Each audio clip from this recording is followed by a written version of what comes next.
Apa hukum Ustaz tengok movie, tengok Netflix ni? Haram lah. Haram lah? Kalau ada aurat, haram lah. Ish. Itu pun antara dosa yang telah dinormalisasikan. Tak ada lah movie yang 100% tutup aurat Hampir tak ada lah. Ada Mak Kilau. Oh iya ada? Oh Mak Kilau tutup aurat semua? Tutup aurat semua. Oh tak perasan. Oh iya? Dan pecah rekod. Masya Tak Allah. pecah rekod. Tapi majoriti filem sekarang, walaupun ada yang bermesej baik, tapi ya Allah, aurat didedahkan, pelakon pegang-pegang tangan. Antara benda yang saya sangat sedih contoh ada cerita viral, Ipar Adalah Maut. Ya. Cerita tu tentang kecurangan lah. Ya. Dan cerita tu lucah. Wallahi saya tak tengok tapi ramai orang buat review. Korang kena tengok benda ni, korang kena tengok benda ni. So orang bagi trailer, orang bagi sinopsis lah apa benda semua. Review-review. Bila saya baca review tu, saya kata, ini cerita lucah siap. Maknanya ada scene-scene tak senonoh dengan perempuan pelakon tak tutup aurat. Macam mana orang boleh ajak orang lain tengok Allah. semata-mata konon-kononnya nak dapatkan message supaya jangan curang. Quran banyak message tak baca pula. Lepas tu lagi tak masuk akal. Ya Engkau Allah. tengok dengan pasangan kau, contoh suami isteri tengok cerita Ipar Adalah Maut dengan harapan pasangan dia tak curang. Padahal punca pasangan dia curang ialah sebab tengok benda seksi-seksi macam itu lah. Benda tu yang trigger nafsu pasangan dia, dan akhirnya curang. Nampak tak? Itu antara dosa yang telah dinormalisasikan. Sebab tu kalau terdesak sangat nak tengok movie, tak mampu lawan nafsu tu, tengok seorang-seorang. Kalau boleh, isteri kita pun jangan bagi tahu. Anggaplah benda tu aib antara kita dengan Allah. Ya Allah, ini aib aku, ya Allah, aku tak mampu tinggalkan. Aku nak sangat tengok benda ni. Ampunkan aku ya Allah.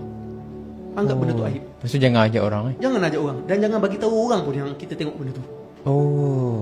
Anggaplah benda tu aib. Kita merungut, kenapa susah sangat nak solat, kenapa dah tak khusyuk, kenapa baca Quran berat. Boleh jadi sebab kita banyak sangat tengok benda haram lah dekat Netflix, Disney Hotstar, media sosial. Kalau tengok wayang Ustaz, sama Apatah lagi. Kalau tengok kartun okey lah. Kartun tak apa lah. So saya kalau nak tengok dengan anak-anak, hanya kartun saja. Itu pun hati-hati juga. Kalau kartun tu pun ada LGBT ke apa, saya tak boleh tengok. Anak saya install Durio. Durio. Memang jadi favorite orang lah. Terima kasih kepada Sinan Ismail, founder Durio tu kan. Ada option kan. Dia memang moga pahala banyak lah untuk dia, sebab dia beri manfaat yang sangat besar untuk anak saya. Masya Dua-dua Allah. anak saya tu memang tak cari, diorang cari Durio. Ustaz subscribe yang Durio tu lah Subscribe bulanan. Itu pun antara investment saya lah untuk anak-anak saya. Sebab sekarang ni bila orang bahaya, orang ajak anak-anak ni pergi kepada Netflix untuk tengok movie-movie yang lebih panjang. Netflix lagi bahaya siap. Kan? Tak ada sensor kot.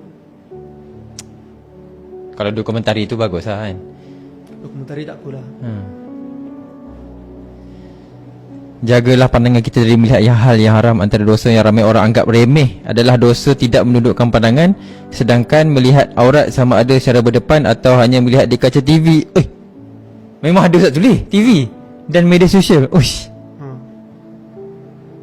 Itu adalah hal yang diharamkan. Bahkan Allah menyuruh kita bertaubat atas dosa yang tidak tunduk pandangan tersebut, kerana tidak menjaga pandangan merupakan jalan awal bagi zina. Ya Allahu Akbar.